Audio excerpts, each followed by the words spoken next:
আসসালামু আলাইকুম dear students, কি অবস্থা সবার? সবাইকে ওয়েলকাম জানাচ্ছি আরও একটা গুরুত্বপূর্ণ ভিডিওতে। এই ভিডিওটা কিন্তু তোমার এইচএসসি পরীক্ষার জন্য তোমার যে গ্রুপ সাবজেক্ট অর্থাৎ তোমার যে গ্রুপ সাবজেক্ট সমাজবিজ্ঞান, এটার জন্য একটা লাইফ চেঞ্জিং ভিডিও হতে চলেছে। তো বেশি কথা না বাড়িয়ে দেখো আমরা শুরু করি যে কিভাবে তুমি 85+ মার্ক তুলবে। তোমাদের ম্যাক্সিমামেরই একটা ভুল ধারণা থাকে, একটা মিথের মধ্যে তোমরা বাস করো যে সমাজবিজ্ঞানে হয়তো অনেক বেশি পরিমাণে প্রশ্ন থাকে, অনেক বেশি পরিমাণে তথ্য থাকে, থিওরি থাকে, অনেক বেশি পরিমাণে মুখস্থ করতে হয়। আবার আরেক দল আছে যারা মনে করো যে সমাজবিজ্ঞানে বেশি কিছু পড়তেই হয় না, বানিয়ে লিখে দিলেই হয়ে যায়। এই যে দুইটা দল, এই দুইটা দলই একটা ভোকাসের মধ্যে আছো, জাস্ট বের হয়ে আসো। সমাজবিজ্ঞানে মুখস্থ করে একেবারে তোমার উল্টায় ফেলতে হবে, ব্যাপারটা এরকম না। আবার তুমি সব কিছু বানিয়ে লিখে ফেলতে পারবে, তোমার পড়ার কিছু নাই, যা আসবে তুমি নিজের সৃজনশীলতা একদম ঢেলে দিয়ে আসবা, এরকম ব্যাপার এখানে নাই। বরং তোমাকে কি করতে হবে, দুইটা চ্যাপ্টারেরই দুইটা সাইডেরই তোমার একটা প্রপার মিক্সচার ঘটাতে হবে। শুরুতেই দেখো তোমাকে 5টা মেইন ফ্যাক্টরের উপরে ফোকাস করতে হবে। কিসের উপরে? 5টা মেইন ফ্যাক্টর। অর্থাৎ সমাজবিজ্ঞানে তুমি শুধুমাত্র 5টা পয়েন্টে ফোকাস করেই কিন্তু 85 থেকে 90+ মার্ক এনশিওর করতে পারবে।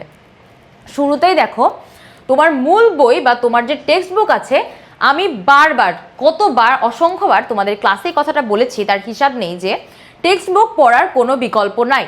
তুমি যত বেশি পরিমাণে তোমার টেক্সট বুকটা পড়বা, তোমার সিকিউ প্লাস এমসিকিউ দুইটার জায়গায় কিন্তু ক্লিয়ার হয়ে যাবে। তোমার এই যে সমাজবিজ্ঞানীদের নাম, তাদের সংজ্ঞা, তাদের বইয়ের নাম, তাদের যে থিওরি, এই জায়গাগুলো ক্লিয়ার হওয়া কিন্তু তোমার ভালো মার্কের জন্য, তোমার টিচারের কাছে তোমার খাতাটাকে আকর্ষণীয় করে তোলার জন্য অনেক বেশি ইম্পর্টেন্ট। অগাস্ট কোত, এমিল ডুক্রেইন, তারপরে তোমার এই যে কার্ল মার্কস, ওনাদের তত্ত্ব থেকে, ওনাদের বইয়ের নাম থেকে, এইসব জায়গা থেকে কিন্তু প্রশ্ন আসতে চলেছে, মাস্ট মাস্ট মাস্ট। এরপরে তোমার যে জিনিসটা করতে হবে সেটা হচ্ছে সৃজনশীল লেখার জন্য একটা প্রপার কৌশল মেনটেন করতে হবে। সৃজনশীল প্রশ্ন কখনোই ঢালাওভাবে লিখে দেওয়ার চিন্তা করো না। সৃজনশীল লেখার সময় অবশ্যই 4টা স্টেপ ফলো করতে হবে, অর্থাৎ জ্ঞান, অনুধাবন, প্রয়োগ এবং উচ্চতর দক্ষতা। এই 4টা ধাপে তুমি যখন ভাগ করে করে স্টেপ বাই স্টেপ তোমার প্রশ্নগুলো লিখবা এবং ইনফরমেটিভভাবে এই 4টা ওয়েতে তুমি প্রশ্নগুলো ইনপুট দেওয়ার ট্রাই করবা, তোমার টিচারের কাছে কিন্তু তোমার খাতাটা অনেক বেশি আকর্ষণীয় হয়ে যাবে এবং সে বুঝতে পারবে অ্যাকচুয়ালি যে তোমার জ্ঞানের ডেপটা ভালো পরিমাণে আছে। এরপরে তোমার যে কাজটা করতে হবে তা হচ্ছে তোমার তত্ত্ব এবং মতবাদ সম্পর্কিত যে জায়গাগুলো আছে, এই জায়গাগুলো থেকে কোনোভাবেই কনফিউজ হওয়া যাবে না।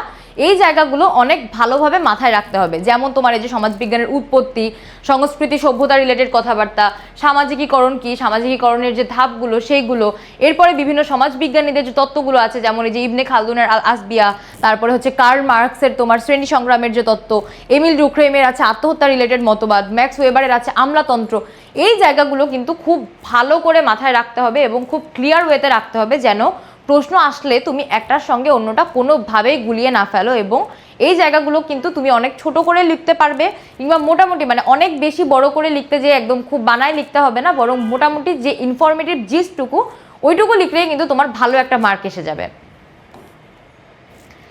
এরপরে অর্থাৎ চতুর্থ যে পয়েন্টটা তোমার ফলো করতে হবে সেটা হচ্ছে তোমার এমসিকিউ এর জন্য কিছু বিশেষ হ্যাকস ফলো করতে হবে। এমসিকিউ উড়াধুরা সব জায়গা থেকে পড়ে কোনো লাভ নাই, বরং মেইন ফোকাসের জায়গায় রাখতে হবে হচ্ছে বিগত 5 বছরের প্রশ্ন। কত বছরের প্রশ্ন? বিগত 5 বছরের প্রশ্ন। মাথায় রেখো, সমাজবিজ্ঞানে কিন্তু এমসিকিউ ভালো পরিমাণে রিপিট হয়। বিগত 5 বছরের বিভিন্ন বোর্ডের প্রশ্ন প্লাস তোমার বিভিন্ন কলেজের টেস্ট পরীক্ষায় আসা যে প্রশ্নগুলা, এইগুলা তুমি যত সুন্দর করে সলভ করবে, পাশাপাশি তোমার টেক্সট বুকটা তুমি সুন্দর করে রিডিং করবে, তোমার এমসিকিউতে 30 মার্ক পাওয়ার যে পসিবিলিটিটা, তোমার এমসিকিউতে 30 মার্ক পাওয়ার যে জায়গাটা, এটা কিন্তু অনেক বেশি বেড়ে যাবে। লাস্ট অ্যান্ড ফাইনালি যে জায়গাটা তুমি বলতে পারো এবং তুমি একটু কনফিউজ হয়ে যেতে পারো যে হ্যাঁ, সমাজবিজ্ঞানের জন্য ফ্লো চার্ট কিংবা ডায়াগ্রাম, এক্স্যাক্টলি সমাজবিজ্ঞানের যে জায়গাগুলোতে, যে চ্যাপ্টারগুলোতে তোমাকে হচ্ছে ধাপে ধাপে কিছু প্রশ্ন সলভ করতে হবে বা স্তর বিন্যাস আছে, ওই স্তর বিন্যাসের জায়গাগুলোতে তুমি ছোট করে একটু ফ্লো চার্ট কিংবা ডায়াগ্রাম দেওয়ার চেষ্টা করবে, যাতে করে তোমার টিচারের চোখটা ওই নির্দিষ্ট জায়গায় আটকায় এবং সে তোমাকে মার্ক দিতে অবশ্যই বাধ্য থাকে। এই 5টা পয়েন্ট যদি তুমি প্রপারলি ফলো করতে পারো, ইনশাআল্লাহ 85 থেকে 90+ মার্ক পাওয়া আমাদের জন্য খুবই সহজ হয়ে যাবে। এই সমস্ত বিষয় নিয়ে টেনশন করার টাইম কি আসলে এখন তোমার হাতে আছে?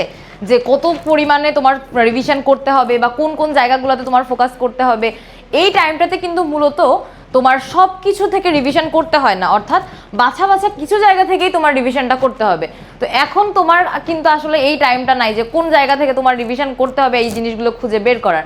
এইসব টেনশন তুমি নিশ্চিন্তে আমাদের হাতে দিয়ে দিতে পারো, কারণ এই যে টেস্ট পেপার সলিউশন যে ব্যাচটা, এখানে কিন্তু তুমি এই যেমন বাংলা, ইংরেজি, আইসিটি, অর্থনীতি, যুক্তিবিদ্যা, এরপরে তোমার কৃষি শিক্ষা, মনোবিজ্ঞান, ইসলাম শিক্ষা, সমাজকর্ম, সমাজ বিজ্ঞান, অর্থাৎ প্রত্যেকটা সাবজেক্টের, মানবিকের প্রত্যেকটা সাবজেক্টের একদম বেসিক থেকে শুরু করে একদম ফাইনাল পর্যন্ত তুমি কিন্তু রিভিশন অবধি কিন্তু পেয়ে যাচ্ছ। অর্থাৎ বেসিক থেকে শুরু করে কেন বললাম, এই কোর্সটার যে থিওরি বেসড ক্লাসগুলো অর্থাৎ কামব্যাক এবং কামব্যাক 2.0 ক্লাস যেগুলো ছিল, ওই ক্লাসগুলো কিন্তু তুমি বেসিক ক্লিয়ারেন্সের জন্য পেয়ে যাচ্ছ। যাদের এতদিন পড়ার ল্যাকিং ছিল তারা ওই ক্লাসগুলো দেখে জিনিসগুলো ডিভাইন করে নিতে পারবে।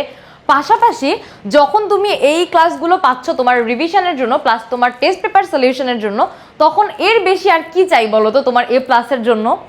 এরপরে দেখো, যারা হচ্ছে প্রি অ্যাডমিশন নিয়ে চিন্তা ভাবনা করছো, অনেকেরই মাথায় প্রশ্ন থাকে যে প্রি অ্যাডমিশন কেন দরকার। এই যে তোমাদের মতো মেধাবী শিক্ষার্থী যারা আছো, যারা হচ্ছে অলরেডি সবার থেকে কিন্তু 2 ধাপ এগিয়ে থাকো, এইচএসসির সিলেবাস অলরেডি শেষ করে ফেলেছো এবং এখন অনেকটা অলস সময় কাটাচ্ছ যে এখন আসলে কি পড়বো, আমি তো সব পড়ে ফেলেছি। এই টাইমটা কিন্তু অলস সময় কাটানোর নয়। একটা জিনিস মাথায় রেখো, ভার্সিটি সম্পর্কে যে যত আগে চিন্তা করে, যে যত আগে প্রিপারেশন নেওয়ার ওয়েটা খুঁজে, তার জন্য কিন্তু ওই যে অ্যাডমিশনের যে ওই রাস্তাটা কিন্তু তার জন্য তত বেশি সহজ হয়ে যায়। তো প্রি অ্যাডমিশনের এই জায়গাটাতে কিন্তু তুমি মোটামুটি 2টা ভাগে তোমার অ্যাডমিশন প্রস্তুতি নিয়ে নিতে পারবে।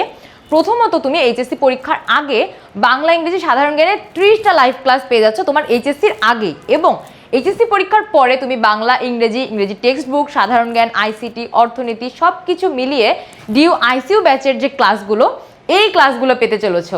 তো প্রি অ্যাডমিশন প্রস্তুতি মানে কি বলো তো? প্রি অ্যাডমিশন প্রস্তুতি মানেই হলো অন্যদের থেকে তুমি অনেক অনেক অনেক এগিয়ে থাকবে তোমার অ্যাডমিশন জার্নিতে। এরপরে যে জিনিসটা নিয়ে কথা না বললেই নয় তা হলো এক্সাম ব্যাচ। হ্যাঁ, এক্সাম ব্যাচে তুমি কিন্তু 200টারও বেশি পরীক্ষা দিয়ে ফেলতে পারবা। 200টারও বেশি পরীক্ষা, চিন্তা করতে পারো, মানে তোমাকে এই মোমেন্টে সব থেকে বেশি স্ট্রেংথ করে তুলবে যেটা, সেটাই হচ্ছে তোমার পরীক্ষা দেওয়ার ক্যাপাবিলিটি, তোমার প্রশ্ন ফেস করার ক্যাপাবিলিটি। এই টাইমটাতে তুমি যত বেশি পরিমাণে প্রশ্ন ফেস করবা, যত সলভ করবা, যত তোমার ব্রেন স্ট্রমিং হবে, তোমার মাথাটাকে তুমি যত বেশি পরিমাণে খাটাবা, তত কিন্তু তোমার এই টাইমটাতে তোমার A+ পাওয়ার যে পসিবিলিটি, তোমার পরীক্ষা ভালো হওয়ার যে পসিবিলিটি, এটা বেড়ে যাবে। বাংলা, ইংরেজি, আইসিটি সহ তোমার মানবিকের প্রত্যেকটা গ্রুপ সাবজেক্ট মিলিয়ে তুমি কিন্তু 248টা পরীক্ষা দেওয়ার সুযোগ আছে তোমার, এবং তারপরে থাকছে পূর্ণাঙ্গ মডেল টেস্ট। এটা তুমি পেয়ে যাচ্ছ শুধুমাত্র দোয়া ও ভালোবাসার বিনিময়ে, কিচ্ছু পে করতে হবে না, শুধুমাত্র রেজিস্ট্রেশন করে এক্সাম ব্যাচে ঢুকে যাবে। এরপরে এই পরীক্ষাগুলো দিয়ে নিজেকে একদম ফিট করে তুলবে, নিজেকে একদম পরীক্ষায় বসার জন্য এবং A+ পাওয়ার জন্য প্রপার একটা স্টুডেন্ট হিসেবে তুমি তখন দাবি করতে পারবে। এই সমস্ত জিনিসগুলো মাথায় নিয়ে কিন্তু তুমি আজই এবং এখনই এনরোল করে ফেলতে পারো আমাদের কোর্সগুলোতে। যার জন্য তোমাকে কি করতে হবে বলো তো? তোমাকে বিস্তারিত ভিজিট করতে হবে আমাদের ওয়েবসাইটে কিংবা নক দাও আমাদের অফিসিয়াল পেজে।